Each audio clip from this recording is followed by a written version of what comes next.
morning. My name's Lorene, and welcome to Books at the Bottom of the Stairs.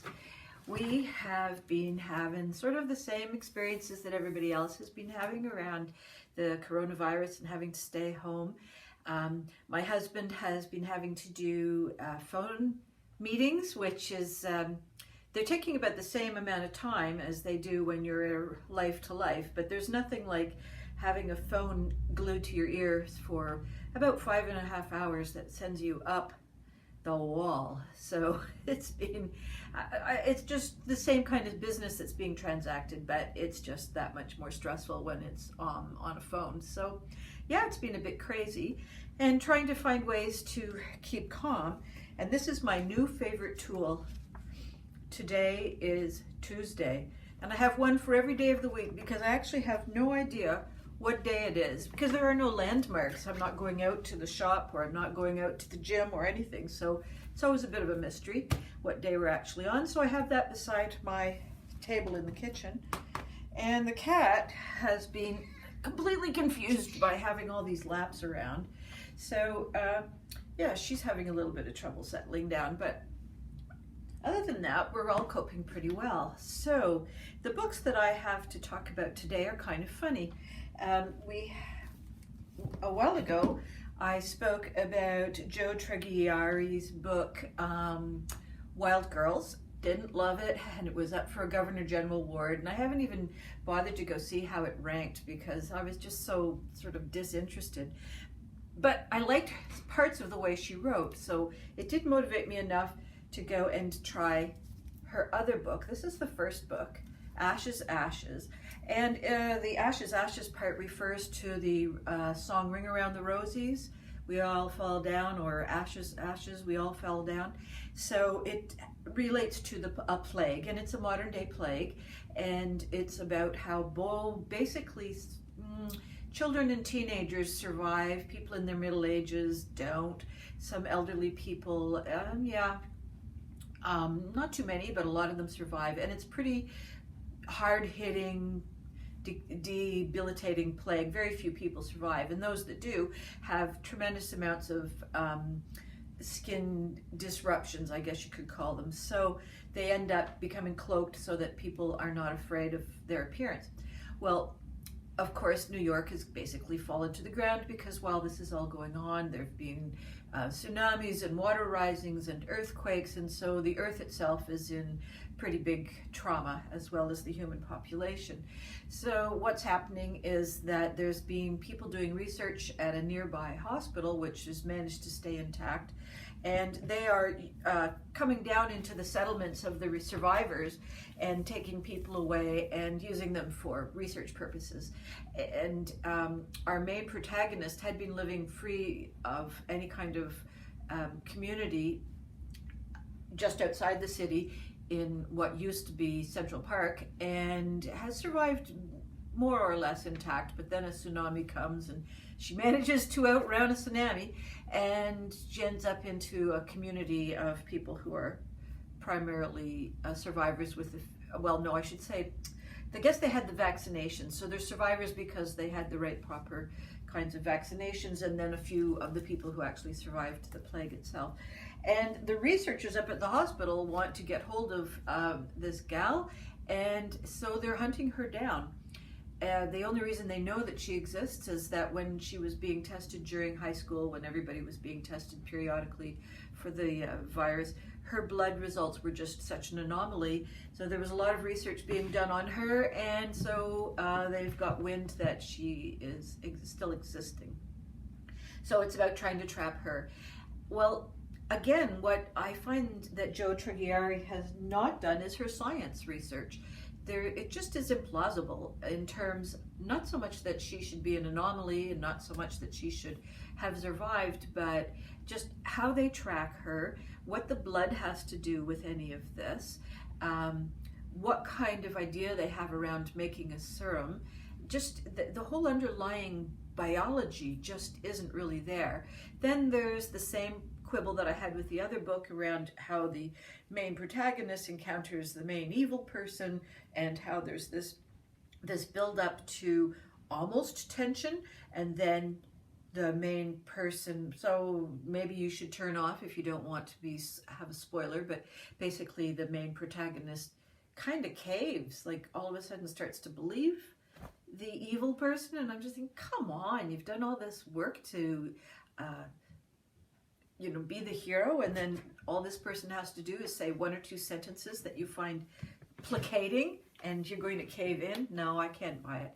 So yeah, still love her setting, still love her description, still love the ability she has to create some tension between certain characters, but she still can't really build a world, and she really doesn't support her science. And I found that frustrating, because there have been other books where the science has been kind of wonky, but there's a reason why it's wonky. And so, yeah.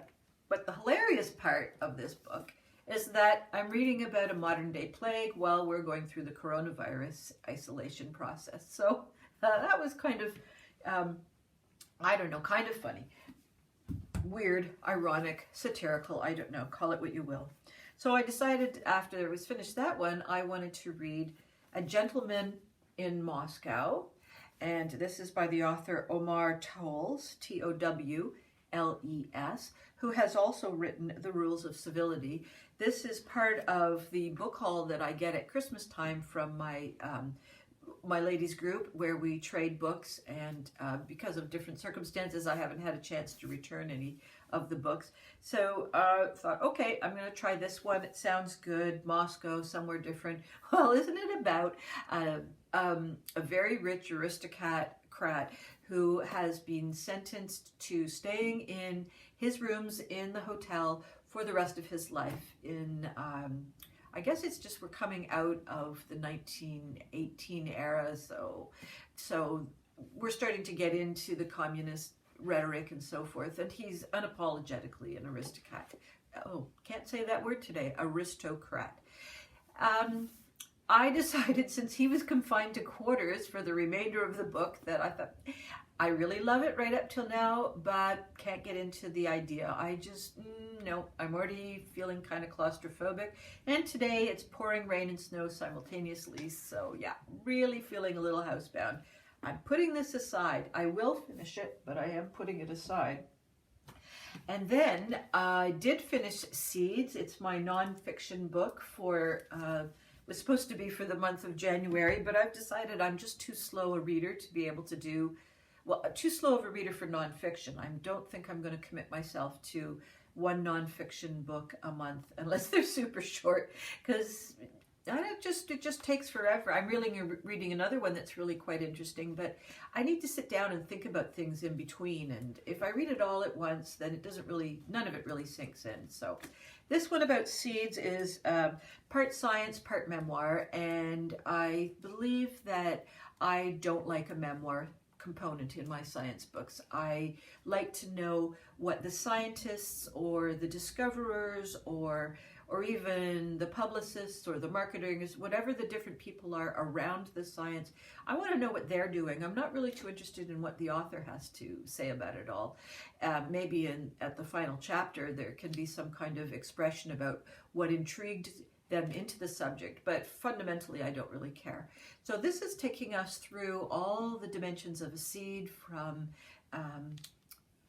from the cell formation, sort of beginner biology, where you're learning about the different parts of the seeds, right on up to what makes a seed really poisonous. And then there's some toxicity in seeds that's just kind of mind-blowing, really, and not totally understood from a evolutionary point of view. So I learned some pretty interesting things along the way. I learned about seed banks in different parts of the world, where they are not only keeping the seeds, but I didn't realize this, they will take some of the seeds and grow them, and so that there will be a fresh supply of seeds. Because I'm just thinking they're sitting around in glass jars, but you have to keep those seeds viable. So that was interesting.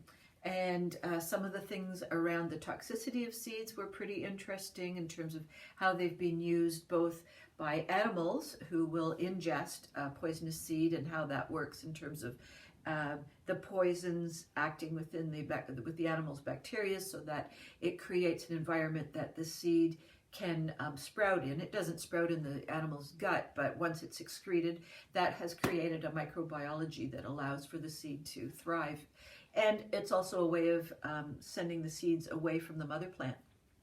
Kind of like birds when they will take, a cranberry or something and eat it, and then the seeds are wherever the bird defecates in a tree, a quarter mile away, then there's the potential for a new cranberry plant. So these things were all interesting. Some of the discoverers were interesting people, and I think it was a slow book. It was quiet. It was the kind of thing I could read at the end of the day and not feel any stress around. Some science books can be a little harrowing. I find things that have to do with dissection or eyes, that kind of thing, I don't really enjoy those. So this for me is a nice, comfortable spot to be. So I don't think I'm going to pick up anything more by Tor Hansen. Yep. It's a nice writing style. It's gentle. I think there's a lot of people who would like it, but I think I prefer something that's just a little more, I don't want to say scientific, because if it's too scientific, it's not penetratable enough. So I just where the personality of the author is just not part of the writing.